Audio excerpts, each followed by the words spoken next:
딱딱하고 어려울 수 있는 외교 안보 소식들을 알기 쉽게 풀어드리는 순서입니다. 안태웅 기자 나와 있습니다. 어서 오세요. 네, 어서 오세요. 안 기자, 지난 18일에 발생한 K9 자주포 화재 폭발 사고와 유사한 사고가 2년 전에도 있었다. 이 소식 앞에서 전해드렸는데 오늘 준비한 내용도 관련이 있죠? 네, 자료를 보면서 부연 설명을 잠깐 하고 넘어가도록 하겠습니다. 일단 아래쪽에 보이는 게 K9 자주포입니다. 여기 보시면 포신이 보이고요. 그 안쪽 내부에 폐쇄기가 있는 것입니다. 여기에서 문제가 발생한 것이다라는 의혹 제기가 계속 나오고 있는 것입니다. 포가 발사될 때 발생하는 고온 고압의 가스를 막아주는 장치인데 앞서 말씀드린 대로 여기에 문제가 있는 것 아니냐는 의혹이고, 그래서 군은 이번 사고 원인이 밝혀질 때까지 교육훈련 목적의 K9 자주포 사격은 전면 중단하겠다라고 발표한 바 있습니다만, 그 이후에도 사격이 이루어졌다는 또 다른 의혹이 나와서 국방과학연구소가 사실 확인 중에 있다는 소식이 있는데, 여하튼 그동안 국산 명품 무기로 불렸던 K9 자주포가 주춤한 모습입니다. 네, 설명해 준 대로 밑에가 이제 K9 자주포고, 그렇습니다. 그 위에 있는 사진은 제가 보기에는 언뜻 비슷해 보이기는 하는데 다른 거라고요? 네, 그렇습니다. 위는 K2 전차입니다. 이 또한 국산 명품 무기로 표방되고 있습니다. 넓은 의미에서는 기본 기능은 같습니다만 작전 목적은 좀 다릅니다. 전차는 기동성에, 자주포는 상대적으로 포 기능을 주요 운영 목적으로 하고 있습니다. 전차는 기동성이 중요한 만큼 전차의 심장이라고 할 수 있는 파워팩이 핵심입니다. 파워팩은 엔진과 변속기 등으로 구성되어 있는데 변속기에 문제가 생긴 것입니다. 전차와 자주포는 빼놓을 수 없는 지상군의 핵심 전력인데 차질을 빚고 있는 것이어서 제목을 뒤에 보시는 것처럼 좀 이따 나올 텐데요. 멈춰선 국산 명품 K9 자주포 K2 전차라고 이렇게 붙여봤습니다. 네, 전차의 변속기에 문제가 있다고요?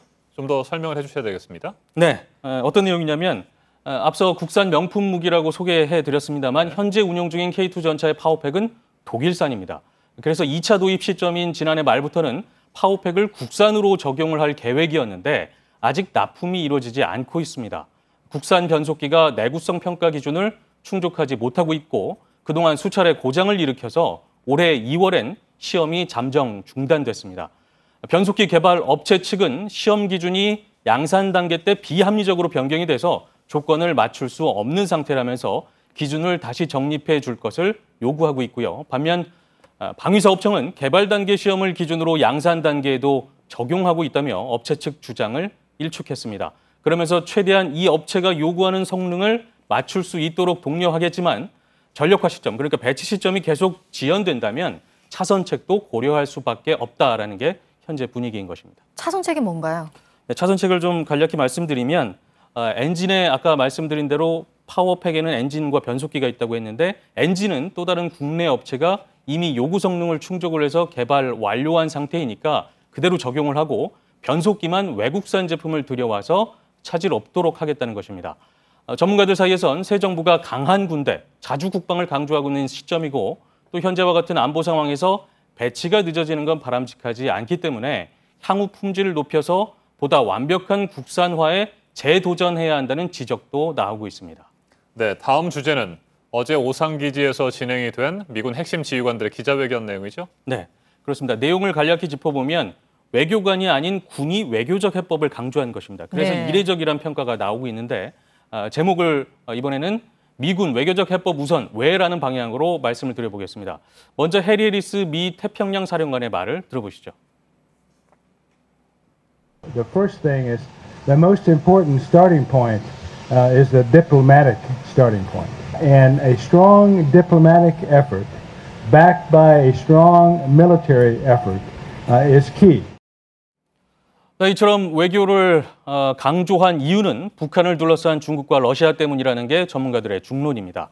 주변국의 적극적인 도움이 없다면 대북 압박 효과를 거둘 수가 없는데 최근 만나본 북한 정찰총국 출신의 탈북자 그리고 또 외교관 양성 교육을 받은 탈북자의 말을 종합해보면 중국이 원유를 차단한다고 해도 북한은 1년 이상 버틸 수 있는 원유 비축량을 확보하고 있고 러시아의 경우에 현금만 주면 어떤 방법을 써서든 원유를 공급해 준다라고 말을 했습니다. 네, 안태훈 기자도 얘기했지만 어쨌든 미 군의 지휘부가 외교적 수단을 얘기했다는 게 좀 생소하기도 하고 오늘 아침에 전해드린 소식은 틸러슨 국무장관이 지금 북한이 자제력을 보이고 있는 걸 기쁘다 이렇게 또 표현을 했습니다. 네. 대화 가능성은 지금 높아지고 있기는 한 것 같은데 또 이건 지켜봐야겠죠. 네. 이 안태훈 코너의 기자. 제목이 지금 안태훈의 NSC. 예, NSC가 국가안전보장회의를 의미하는 거죠? 예, 그렇습니다. 그래서 관련 외교안보 주제를 중심으로 좀 더 알기 쉽게 풀어드리는 방향으로 진행하고 있습니다. 네, 깊이 있는 외교안보 소식 기대하겠습니다. 네, 안태훈 기자였습니다.